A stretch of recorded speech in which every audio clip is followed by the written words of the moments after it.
These three takeaways were not what I was expecting when I recorded my first YouTube video on Halloween, October 31st, 2025. Community, a lovely, lovely feeling of belonging. Struggle, lots of struggle in lots of different ways. This last one, confidence, is the reason why I will continue this journey in 2026.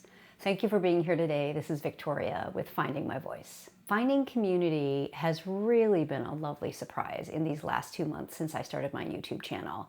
One aspect of this community building that I'm really loving is everyone encouraging each other to just do it, to jump in and just start.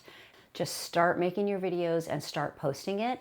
And you're encouraging each other to remain authentic, to use your own voice, to really speak to what you know, your level of experience, share what you want to share with your subscribers and with other channels.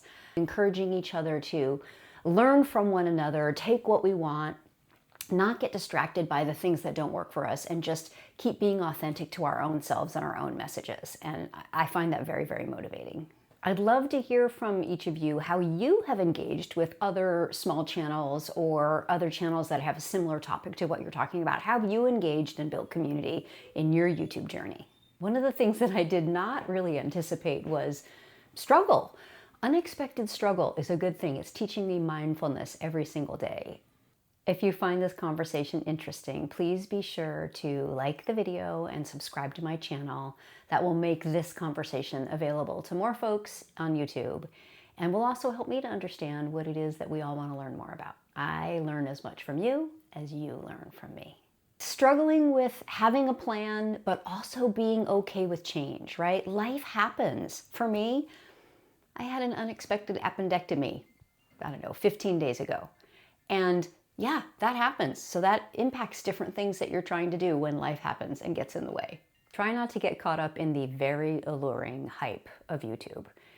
It's a lot, right? Like there's a lot of people telling you how to do everything, how to do your thumbnails, how to do your titles, use ChatGPT, don't use ChatGPT, on and on and on and on. Do what feels good for you.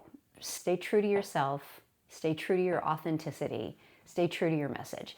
Remember why you started this to begin with. One of the biggest surprises to me was the unexpected challenges of effective storytelling. The thing that I really want to talk the most about is about how to live well with invisible chronic symptoms. And I have really struggled with how to tell my own story effectively and how to provide good feedback for people that will help them in their own journey if they are struggling with invisible chronic symptoms. I'm still on a learning curve with that one, and I hope I'm just getting better and better. Leave a comment down below. Let's start a conversation about this. I'm so curious about what people have struggled with and what they've learned and how they've resolved it.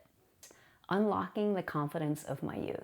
Part of my motivation for starting my YouTube channel, Finding My Voice, is just that. Who am I now that I'm in my 60s and those times of my life have changed? I'm no longer caretaking. My kids are doing really well in school. My career is winding down. I'm not done working yet, but I'm really moving into a semi-retired state. All of those things are changing. So who am I? Who am I now in my 60s? What part of your journey has helped you to build confidence in 2025? I am so curious to hear from all of you. I am a little bit of a data wonk. I'll fully admit that. I have really enjoyed learning from the analytics, creating videos and looking at how they're performing and doing little tweaks here and there to see if they'll do better.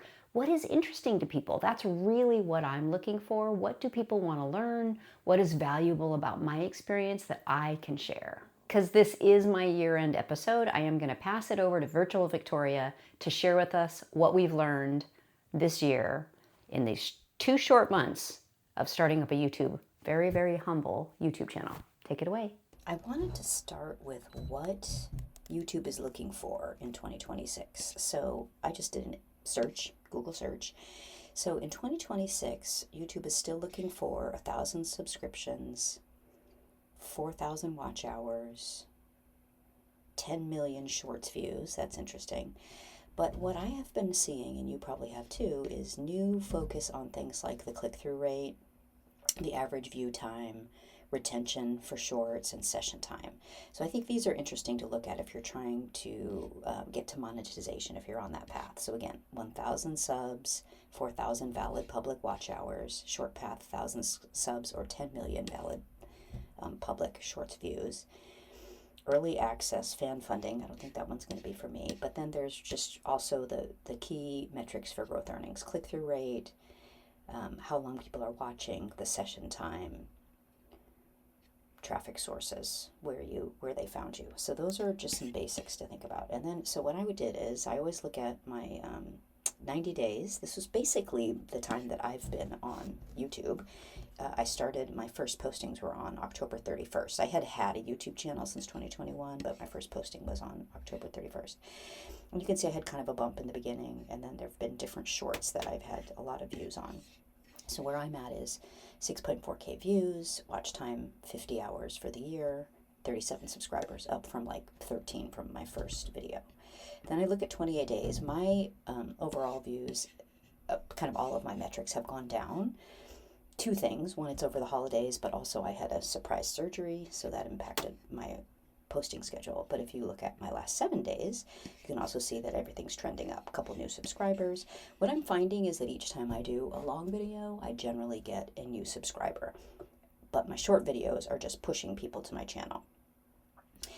You can also go into your content and you can look at a very specific video. For instance, I could go into my Smash inflammation and look at the analytics just on this one video, and I can see that I had 50 views, 2 hours of watch time. I didn't get any subscribers off of it.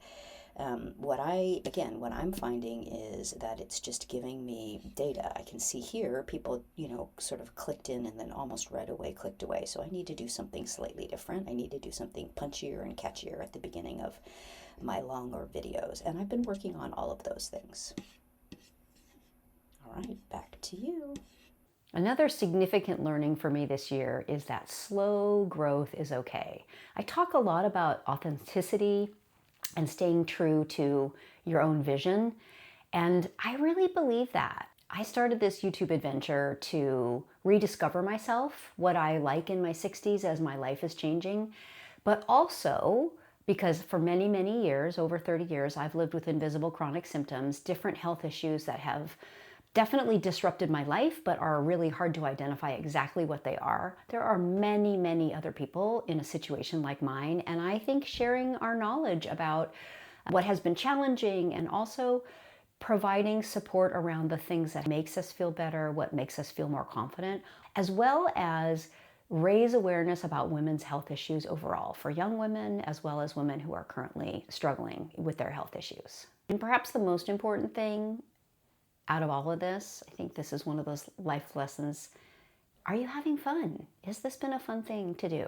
Are you enjoying it? My answer is yes. I'm still loving this. I'm loving the learning curve. I'm loving the fact that I'm building confidence. I'm loving having new things to think about during the day to keep my mind occupied. So if you're not having fun, it's time to go back and revisit, why did you start your YouTube channel?